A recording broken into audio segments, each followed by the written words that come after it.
At kaugnay pa rin ang napabalitang looting ng mga relief goods sa Mindanao. Makakausap po natin sa linya ng telepono si ASEC Milo Gudmali ng Department of Social Welfare and Development. Magandang tanghali po sa inyo, ASEC Gudmali. Si Kirby po ito. ASEC? ASEC Gudmali? Yes, hello.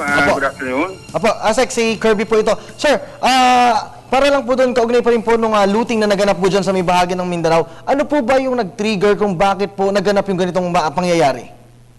Well, tama ito doon sa nangyari on January 15 sa Montivista, Compostela Valley. Natandaan natin, merong isang barikada na ginawa doon ng mga tauhan ng barug katauhan ng Compostela Valley. Marami silang mga issue na doon. Isa doon ang paghingi ng mga relief goods para sa mga nabiktima ng Typhoon Pablo. Sir, nabanggit po sa mga balita na binibigyan naman ng DSWD ng mga relief goods itong mga militanteng grupo na ito. Pero bakit po nagkaroon ng ganitong pangyayari sa kabila po ng maayos naman po ang pakikipag-ugnayan ng gobyerno sa kanila? Well, meron silang mga allegations na sinasabi na maski inadmit din nila na merong nakarating doon sa mga lugar ng kanilang mga membro, pero sinasabi din nila na hindi sapat yung natanggap doon ng mga tulong at sila ay nakiusap at nagdidemand sa DSWD na dagdagan yung mga relief goods na para doon sa mga lugar na hindi pa daw nabigyan ng hustong supply ng mga assistance from DSWD.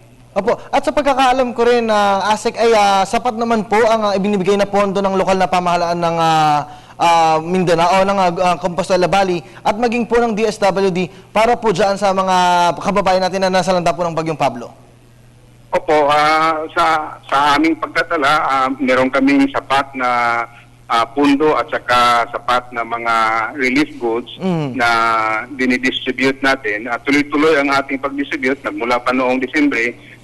Ito ay magpatuloy hanggang Hunyo at meron tayong sapat na pundo kasama dito ang ating local government units sa pagbigay ng mga relief assistance sa mga nabiktima ng bagyo na yon.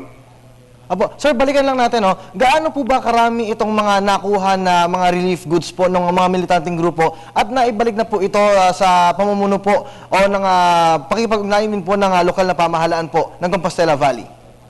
Opo, Meron ba kayong exact number? Meron kami ditong warehouse. Nandito ako ngayon sa Davao. Dito ako sa opisina namin sa office ng DSWD. Meron kami dito na isang maliit na warehouse kung saan namin ini-imbak yung mga relief goods. Supposedly ito para ito sa mga nabiktima ng bagyong Krising. Merong mga bigas, merong mga sardinas, merong mga noodles, at saka merong mga ibang dilata na kasama doon sa ating family food packs. Noong pinasok ito kahapon ng mga grupo ng Barog Katawan, 2 days ago, nung pinasok nila ito, binitbit nila yung about 160 cabans of rice and then yung mga undetermined number of cartons of mga sardines and mga beef loaves doon sa labas ng aming opisina. Dahil po ng mga pulis, kasi nung pagdating nila dito, nakahingi na kami ng tulong sa city government na magpadala dito ng mga pulis para mabantayan yung mga nagrarally dito sa aming opisina. Opo. So nung pinilit nilang pinasok, wala ng mga kapulisan at lahat yung napilitan nilang ilabas doon sa aming compound ay na-recover din lahat ng ating